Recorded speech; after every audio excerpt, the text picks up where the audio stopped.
Hello, everybody. Welcome to Talk About Houses. I'm Todd. I'm Juana. Okay, so today we're going to talk about Realtor.com's housing forecast for 2023. Now, this is one of many forecasts. This is not NAR. So just because it has the word realtor in it does not mean it's National Association of Realtors. Go ahead. So the National Association of Realtors is a professional organization. Realtor.com is a for-profit organization. Yeah, and the other thing about Realtor.com is they do have access to data because they get all the listings from all the MLSs. And then they have their own economists who do whatever. Anyway, so what we're going to do is we're going to go through this report. If you are interested in real estate, finding out more about real estate, please subscribe to our channel so that, when we put out these videos, you'll be able to get notified. And then the other thing too is we'll be doing more videos over the next few weeks into the spring about not only Las Vegas market, but the national market, because we were seeing a lot of changing things, and then we can analyze them and sort of figure out what's going to happen for people trying to make decisions, just trying to figure out what's going on with housing. Absolutely. Okay. So here's the sort of the headline that they came up with. The coming year could be tough for buyers and sellers. See our predictions and make a plan. So let's talk about this. Tough for buyers and sellers. Okay. The last 2 years were tough for buyers. They were great for sellers. Right. So in general, what makes it potentially bad for buyers and sellers? So, let's start with buyers. Okay. Why could it be hard for buyers? Well, I think it's hard for buyers and sellers kind of at the same time for some of the same reasons, right? Okay. So it's hard for buyers because maybe there's less inventory. Okay, less inventory. That's going to be the biggest thing. Right. So less inventory because sellers who do not have to sell are not going to be interested in selling because they can't get their sexy number. They have a low interest rate on their mortgage, or their mortgage is paid off, so they just have no incentive to move on to a different home. Okay, so look, you have two things. One is house never even comes on the market because they don't want to deal with it, which we're going to talk about in a little while. The other thing is house is on the market, but they don't want, the buyer wants to maybe lowball or have a lower number, and the seller's like, it's this or nothing, or I'll just take it off the market. And we do know anecdotally that's happening because we've met the people. We've met the people, we've talked to the people, we've seen this physically. Yeah, it's happened. And we actually have experienced this in our own business. Right. I mean, I got an email from a seller yesterday that unless he gets his, whatever number of bananas, he's not selling the property. And I'm thinking, well, property's worth what a seller's willing to take and a buyer's willing to offer. So whatever sexy number you have in mind is not particularly relevant. The market is pretty efficient, and that's what the property's worth. Okay. Sellers now also have a problem, relative problem, because the last 2 years, homes were flying off the market. Sellers were selling in a week or two. Interest rates are higher. So it's going to be harder. Sellers are going to have less people. It's going to take longer. Well, sellers are going to have to come in with their best foot forward when they list their homes. Okay. So that means that they're going to have realistic pricing to start with, so that they're not chasing the market down and they're not running into the situation where their home is sitting on the proverbial shelf and everybody thinks that there's something wrong with it and that's why it's still on the shelf. So that's something that sellers are going to have to contend with. And then, of course, the higher interest rates are a hindrance to both buyers and sellers, because for buyers, it's costing them more to purchase the home. And for sellers, they're going to probably have to help the buyer out in some way, either through helping to buy down interest rate, helping with closing costs, doing something for the buyer to ease the pain. Okay. That is a perfect segue into the next point of the article. Buying power is on the decline because of interest rates. Typical mortgage payment will be 28% higher. So a typical mortgage will be $2,430, pricing many buyers out of the market. So it'll be some people who, now to some extent I disagree with this. They won't be necessarily priced out of the market. They'll be priced out of the house they would have bought, meaning they're just going to have to go for a different house. Like if interest rates are higher, that $400,000 house they wanted, they may have to get the $300,000 house because they really can't afford the $400,000 house. Right, but it's the same thing that was happening to them a few months ago.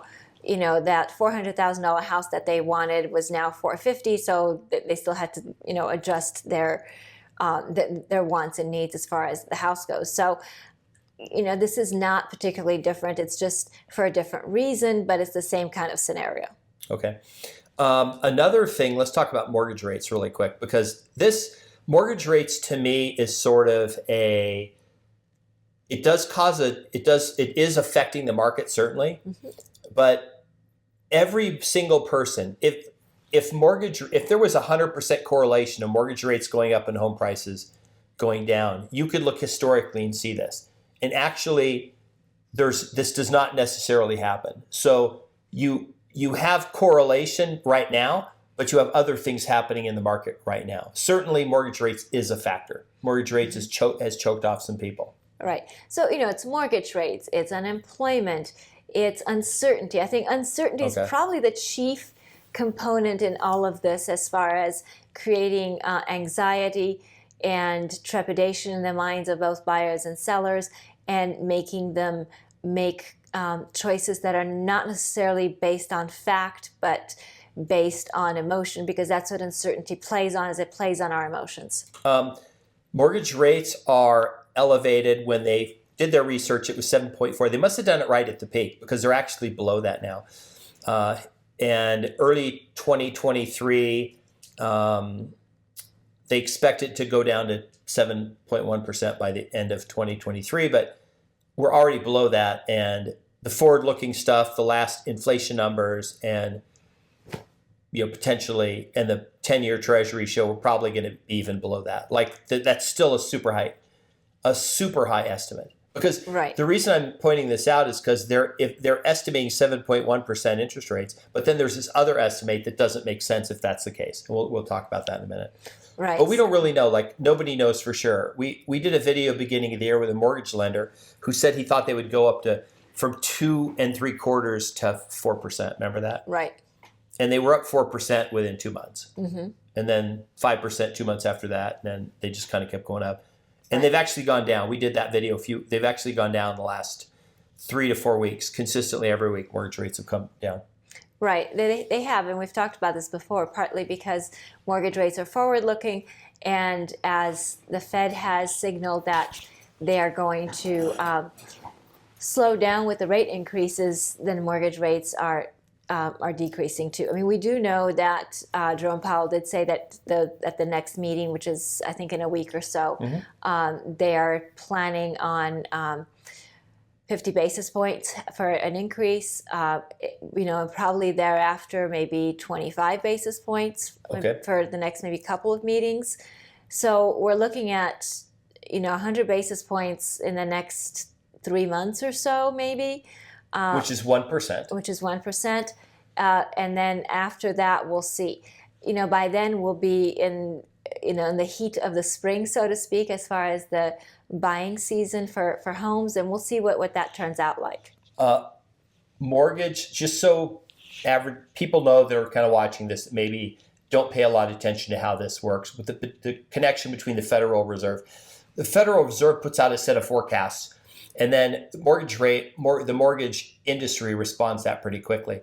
The mortgages are priced in 2 more 75% basis points increases, meaning about 1.5% that are likely not going to happen. And that signaling that they wouldn't happen are why mortgage rates went down. It's not like if rates go up, if the Fed goes 0.5, that you call your mortgage broker the next day and he goes, oh, rates were 6.8 today, but now they're 7.3 because the Fed just made us raise our rates. It doesn't work that way, right? It's a little more nuanced. Yeah, I would say nuanced is a good word. There's not a direct correlation. I mean, there is an effect, but the effect isn't that they just turn a lever and it's not a one-to-one relationship. It's not. This is the interesting thing about the whole thing. They remember how they said they thought that over the year the home prices or the interest rate would be 7.1%. Okay. But they're predicting that home prices will continue to rise 5.4%. So home prices would go up just not as much as they went up last year. Now, I know a lot of people get upset with this because, and remember, this is just their prediction. It's not our prediction. We're not predicting this. We predicted less than this. I think we said it would basically be the same, or it'd be within a couple percent of even nationally, not in a specific market or your house. But here's the interesting thing. In home prices, beginning of 2022 to the end of 2022, will be up 100%. The home prices will not be up 100%. No. They will be higher than they were beginning of the year. Yes. So if you look at median homes at January of last year, January 1st, right? And then if you look at the median price of homes January 1st, 2023, they'll be up. Yes. The median price will be higher. Yes, it's down from May of last year when it was at the peak, but they'll still be up year over year. Now you have to ask yourself this question. Why interest rates started going up in January? So if there's a direct correlation with prices and interest rates, when interest rates were going up, why didn't prices start going down immediately? They didn't. They kept going up too. So remember, there's not a one-to-one direct correlation between these things. There's other factors, ceteris paribus, all other things remaining equal. So one of the reasons why prices continued to increase when interest rates were increasing was because buyers were concerned that FOMO. Right. They were concerned that interest rates would rise dramatically and then they would not be able to afford to purchase a home. So they were willing to pay more on the front end for the house to get a better interest rate. And then, now this is, if you will, the other side of the hill where buyers are saying, hey, I'm willing to take the pain of higher interest rate because maybe I'm getting a better deal on the house. Which is a human behavior. People rushed to buy, which created froth and some overbidding, potentially, you could call it, right, over maybe equilibrium market value. And then what happened in the summer was the people who were told the market would crash, they flooded the homes, the listings. They just said, I'm going to get the house listed. So listings started to go up. People saw this, right? But what's happened in the last 6 weeks?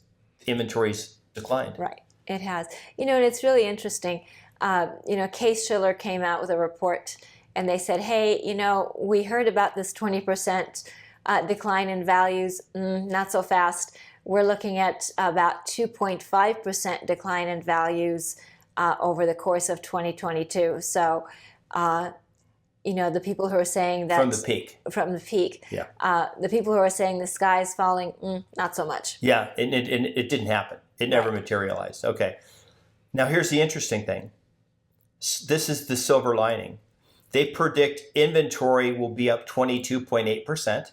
Now, inventory 22.8% still puts us at a third of the number of homes we had on the market the last time we had a problem in the housing market.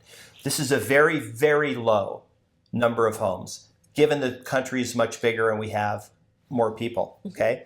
As a matter of fact, this number is so low, it'll be more inventory than 2020 and 2021 and 2022, but it'll be less inventory than 2019. So we're going to have less inventory than 2019. Right.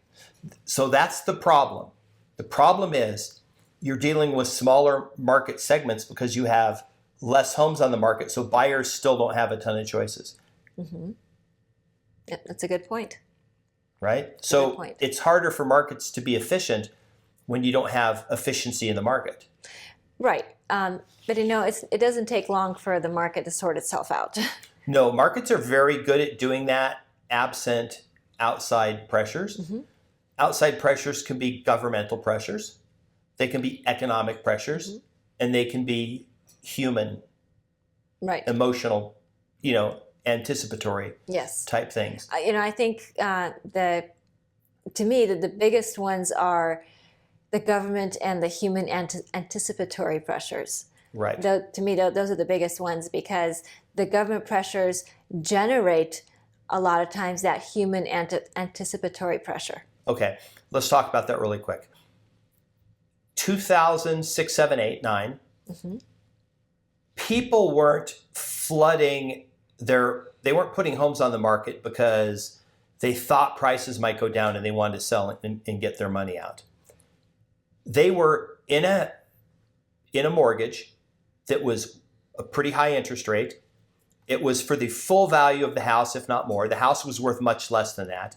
And the amount of their mortgage payment was way more than you could rent for the house. So you couldn't rent the house out and cash flow it. You'd have to be out of pocket every month. And so these people were like, I've got this house, I need to get rid of it. So they were just, they like literally had to sell.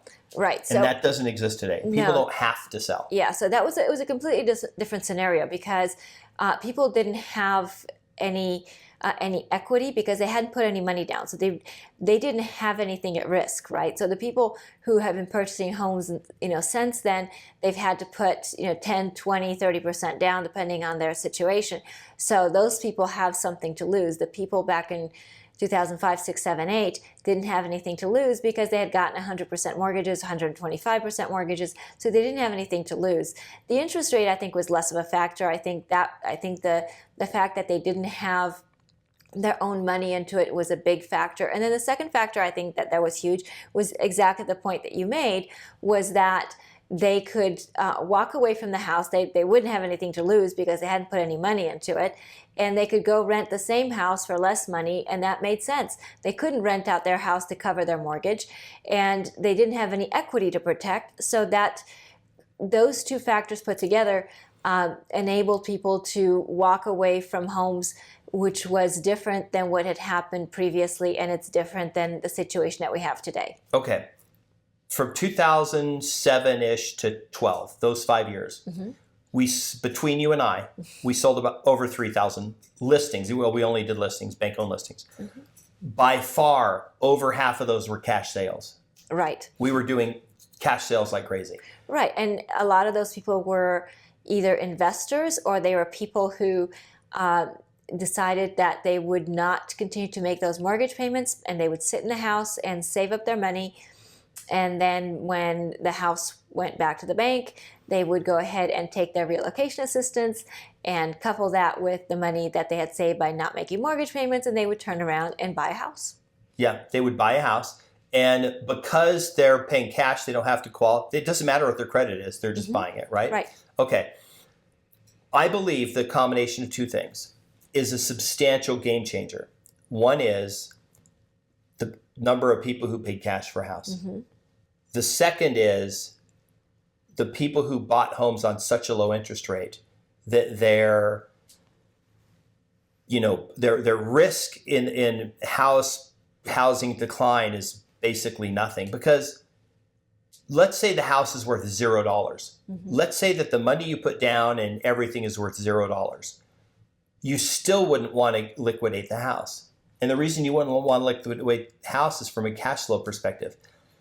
If you stopped being an owner, even with no value, your $1,100 a month mortgage payment is still much less than the $2,000 a month rent would be. Meaning it's almost a disincentive to sell. And I believe, and we know statistically, that's why that we only have 1 to 1.2 million homes available for purchase in the U.S. Is because that are on the market, right? Because we have all these people who have such low interest rate and they have no risk. They're just sitting like it's locked up. And people have said in the comments, even they've literally said the exact same thing. Right. Those homes are locked up. They're never or not anytime soon coming back on. So what you have is this very small number of homes that are the ones being traded. And then you even have an even smaller number of people who are the slightly at risk people because they have they just got the 7% loan, but they probably had to put 20% down. So they're even, and we just said that they're not going to fall 20% most likely nationwide. So they're still not upside down. They still don't have a reason just to bail out of the house. Right. And, even if they are at break even or slightly upside down, if they've had to put 20% down, they're certainly not going to want to walk away from that because it just doesn't make sense. I mean, if you bought a $500,000 house and you put 20% down, that's $100,000. So you're not going to walk away from $100,000 because the house is now worth $490,000. Right. That doesn't make any sense. People are very predictable. They observed the last housing thing. They saw multiple offers. When they saw multiple offers, they said, oh, it's a housing run-up. And when that stopped, it crashed. So they said, oh, that was the causation of it. Correlation doesn't equal causation. They said it in 2012, remember? Because we went back to multiple offers again. The housing market hot because all the REOs were gone. or they were starting to go away, there was very few homes on the market. Prices were low. So there was this continued churn of people wanting to buy, and people predicted a housing crash in 2012. We very famously, on our videos, if you go back to the 2012 market updates, we talked about shadow inventory, right? There's no shadow inventory. There's the millions of homes that were going to hit the market never hit the market. And it never happened. We never got the second wave of REO.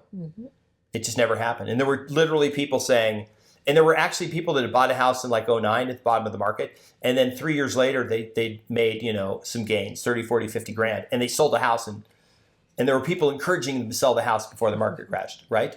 And those people, ends up being huge mistakes. Right. Right? So look, selling a house is a very personal choice. It has to fit what you're trying to accomplish. And timing the market is not something that we encourage. We encourage you to take a look at the big picture and make it work in your particular situation. All right. This is not our prediction. This is Realtor.com's prediction. Right. We've done NAR, we've done Fannie, a couple banks. We'll do a couple more. Everyone will come out with their prediction. We'll go over them and talk about, them. They all tend to be pretty similar as far as what they expect. I'll give you the final words, final thoughts, and then say goodbye to the people. Okay. My final thoughts is, what are your predictions? I want to know. Inquiring minds want to know what your predictions are. So leave us your predictions in the comments. Tell us what is causing you to make those predictions. Meaning, what's your source? What's your data to support your prediction? And tell us what market you're in. That's really important because generally people's predictions are market specific. So we would love to know. And thank you very much for watching. Please subscribe, hit the notification bell, share the video, like the video, and we'll see you on the next video. Bye. Bye.